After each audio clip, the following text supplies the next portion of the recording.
Bueno, seguimos con Levertov. Decíamos, vamos a ver ahora estos momentos donde ella recupera algunos ejemplos y nos explica por qué determinados poemas están bien cortados, por qué algunos otros poemas no funcionan directamente, ¿no?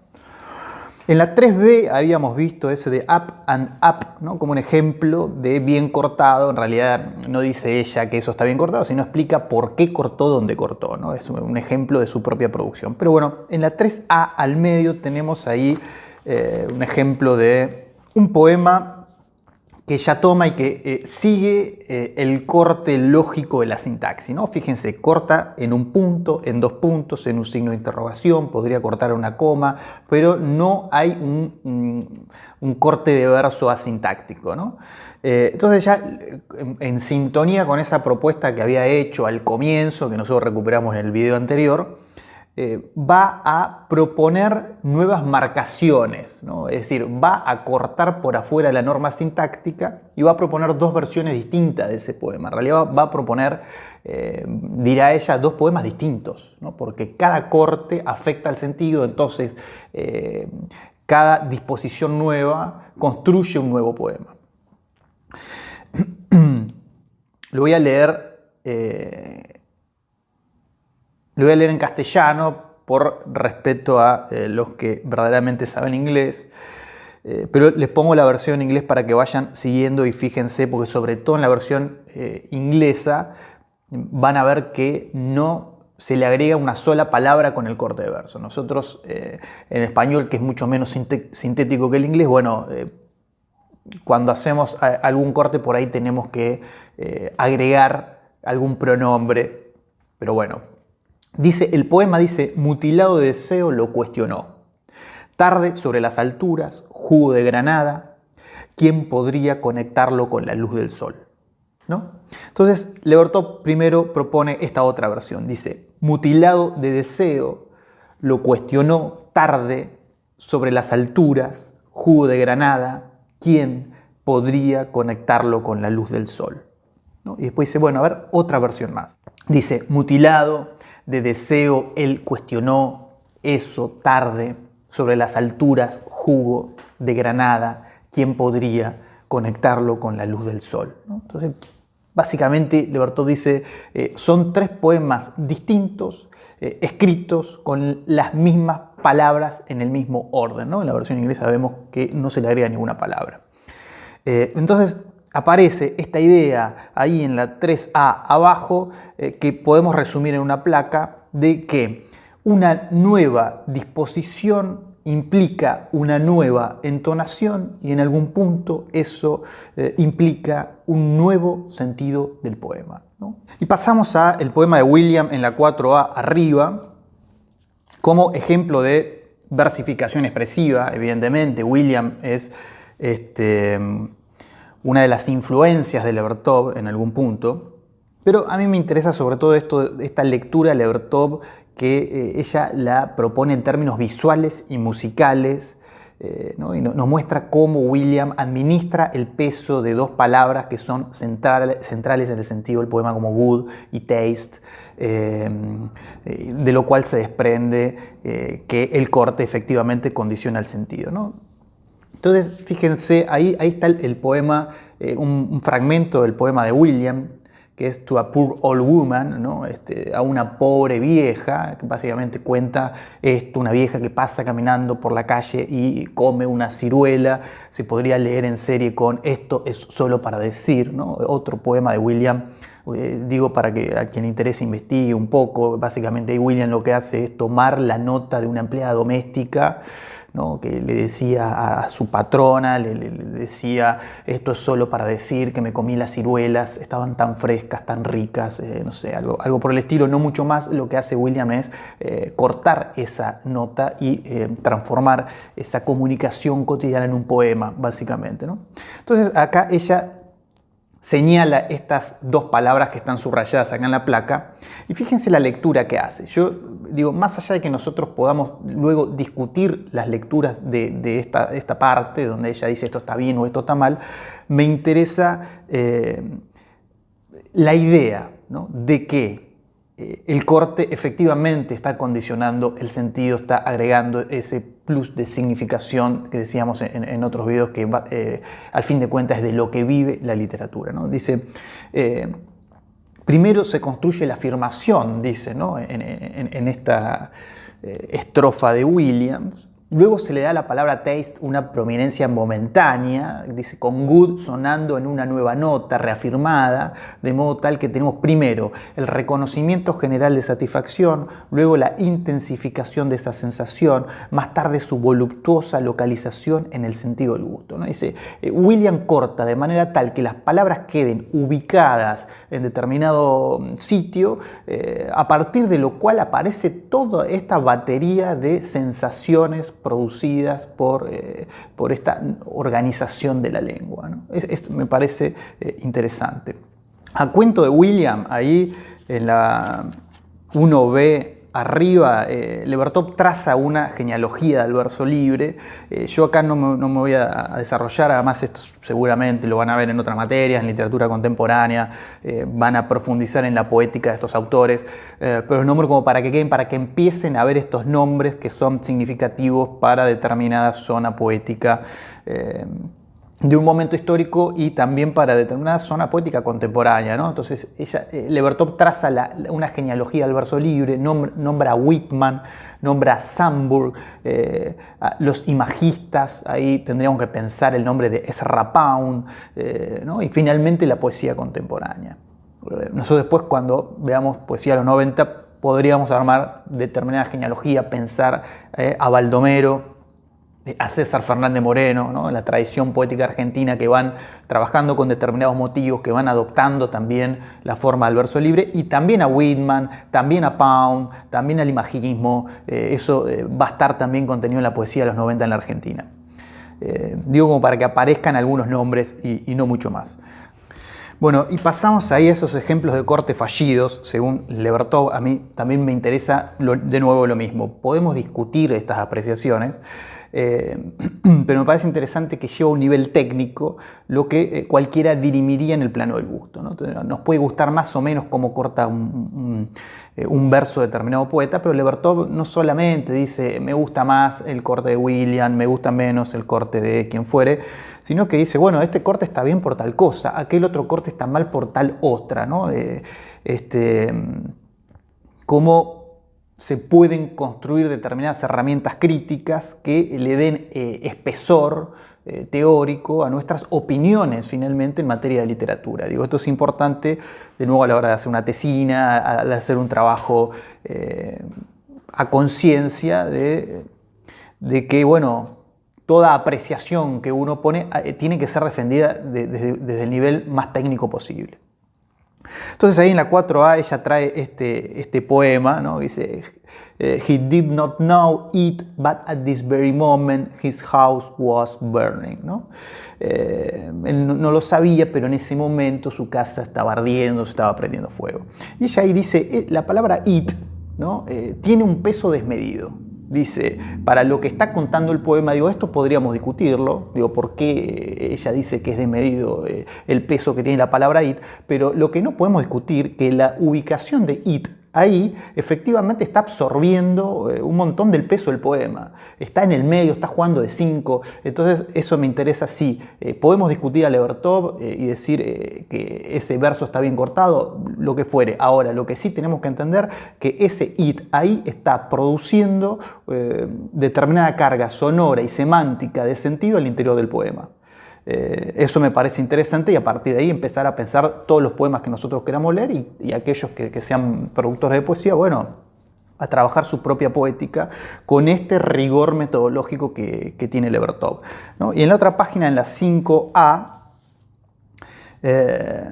ella ahí dice que hay un descanso que no tiene mucho sentido ahí en night gowns, ¿no? En estos camisones, dice, no tiene mucho sentido porque es una palabra compuesta, queda vinculada en la oralidad, entonces el lector se produce un grado de artificio demasiado marcado, y es prácticamente un verso que no funciona justamente por esto, porque el lector encabalga los dos versos de tan naturalizado que tiene esa palabra en tanto palabra compuesta, ¿no? Entonces ahí pone otro ejemplo de una versificación fallida. Y Levertov dice que básicamente a partir de estos cortes fallidos, dice hay poetas que no entendieron la función del corte de verso, ni siquiera la del corte tradicional, que es la que está atada a la lógica de la sintaxis, ¿no? Entonces efectivamente hay una moda dentro de la producción poética, hay que escribir de determinada manera, todos estamos escribiendo de determinada forma, y Levertov dice, bueno, fíjense, acá estamos proponiendo una herramienta que hay que ser usada para nuestros propios objetivos dentro de lo que sea nuestro proyecto poético. No se trata de tratar de enlatarnos y amoldarnos a una forma de decir poética que está en boga. Y sobre todo antes hay que entender cómo funciona un verso, cómo funciona el corte de verso y ver si nos sirve para nuestros propios propósitos poéticos, ¿no? Entonces aparece esta tensión entre lo subjetivo y lo objetivo, que a mí me parece que nos puede servir para pensar la poesía contemporánea, los recitales de poesía donde todos suenan igual, en el mismo tono monocorde, parece que se está leyendo siempre el mismo poema. Ahí hay un problema, ¿no? Ahí hay un problema. Si parece que se está leyendo siempre el mismo poema, algo está pasando a partir de esta forma poética que se empieza a diseminar de una manera contraproducente para la propia expresión de los poetas y de las poetisas, ¿no? Entonces dice, o sea, Levertov básicamente dice, el verso libre no es un estilo, es una herramienta. Ese es un concepto interesante que está en los artículos y que lo podemos traer para pensar la producción poética contemporánea de acá a la vuelta, ¿no? Dice en la 5A, dice, el resultado, en todo caso, del verso libre debería ser definir y clarificar las voces individuales más que homogeneizarlas. Porque las razones para las pausas y detenimientos, para los énfasis y los cambios expresivos de tono, serán tan variados como las personas que escriben. La comprensión de la función de la ruptura del verso da a cada creador único el poder de ser más preciso y por lo tanto más y no menos individualizado.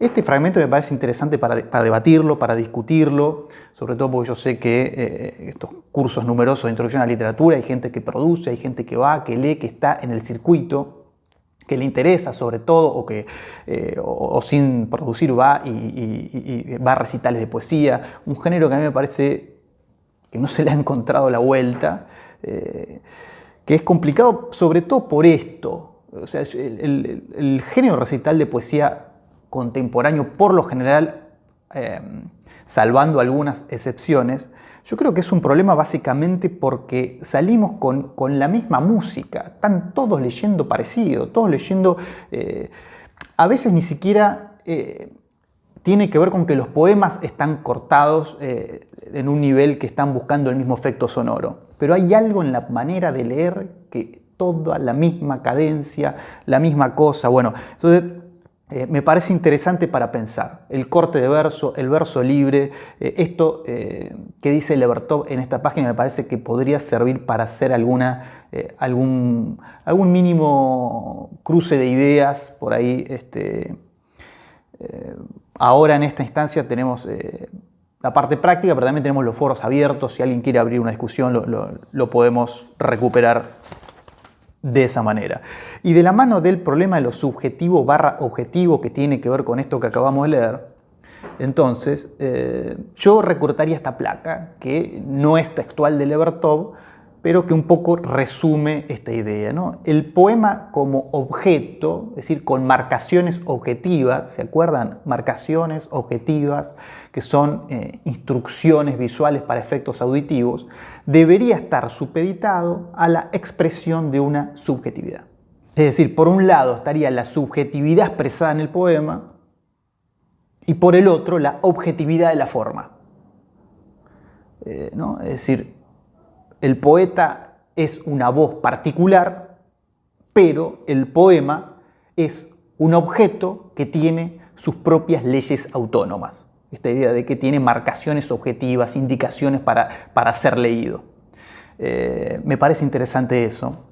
Entonces yo creo que como gran enseñanza o bajada de línea teórica de Levertov en estos artículos tiene que ver con no despreciar en absoluto todos estos elementos formales que en principio parecerían menores y que muchas veces los pasamos por arriba. Entonces ella, por ejemplo, ahí en la 4b abajo piensa el uso o no de mayúsculas. Nosotros vimos a Leónidas con esos poemas que son prácticamente todo en minúscula. Ella dice ahí, son distractivas, interrumpen la marcación del poema, las mayúsculas, por eso muchos poetas contemporáneos no las usan, también alguna cosa vimos en Perlonger. Ahora, también por eso mismo, algunos deciden mantenerlas. El otro día leía un poema de Osvaldo Lamborghini, que empieza todo en mayúscula, es un poema muy efectivo. El que, no recuerdo ahora el nombre, el que termina diciendo yo soy tu proveedora de droga, es el poema de la madre a un hijo, de la madre a un hijo, poema de la madre y tiene un apellido, creo que es Sajón. Y son todas mayúsculas, ¿no? Está impreso de esa manera. Lamborghini usó todas las mayúsculas. Y es un poema que aparece ralentizado a cada verso, ¿no? A partir de esas mayúsculas. Y es un poema tremendo. Si alguien lo quiere buscar, poema de la madre, tanto Osvaldo Lamborghini. Entonces, las mayúsculas, ahora, lo mismo una sangría, lo mismo los puntos suspensivos, cualquier elemento que aporte visualidad al poema va a aportar también determinado efecto auditivo. Y eso va a afectar el sentido del poema. Eso es lo que dice Levertov.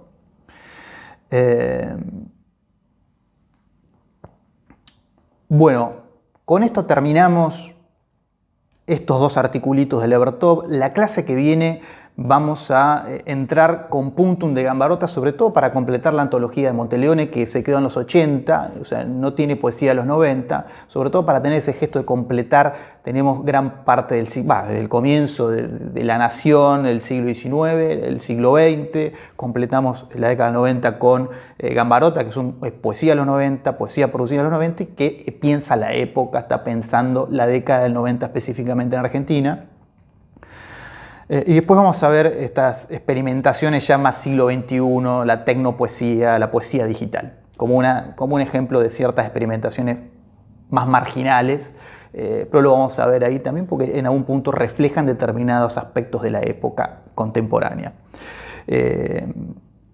Ahora, antes de irnos, yo pensé, para cortar un poco con este monólogo mío, que en las clases presenciales siempre se corta a partir de las inquietudes de ustedes, y eso está buenísimo, y en este formato no lo podemos hacer de esa manera. Le pedí a un amigo, Mauro Fernández, que además de amigo es poeta, escritor, que eligiera algún poema de Levertov y que nos lo leyera, algún poema que fuera significativo con respecto a este corte de verso expresivo. Así que nos vamos a ir con Mauro. Mauro es, además, desde mi punto de vista, una de las personas que dentro del ámbito poético, local y nacional, es una de las personas que más ha reflexionado sobre la cuestión del corte, ¿no? Y eso se constata en su propia producción poética. Poemas que pueden hablar del gusto de una pera, pero que funcionan como un arte poética, que está pensando en la conformación del poema, ¿no? Y sobre todo cuestiones referidas a esto, a cómo funciona el corte. Yo creo que Mauro ha pensado mucho eso, así que nos vamos con un poema de Levertov en la voz de Mauro Fernández. Lectura de un poema de Denise Levertov, la poeta norteamericana, que pertenece a una colección de poemas de ella escrita entre 1960 y 1967. Es breve y se llama Al lector, to the reader, primera versión en español. Mientras lees un oso blanco, mea lento y tiñe la nieve de azafrán.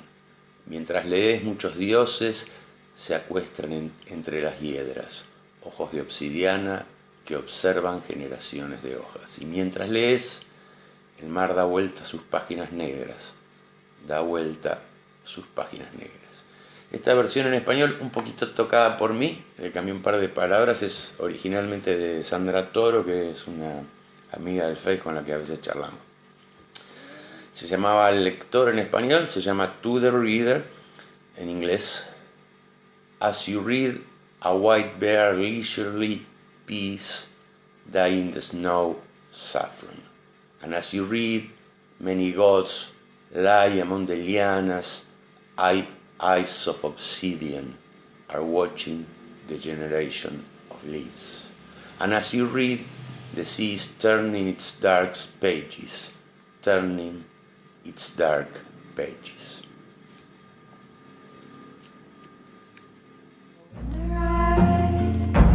Feel 1,000 petals. I'm walking by cherry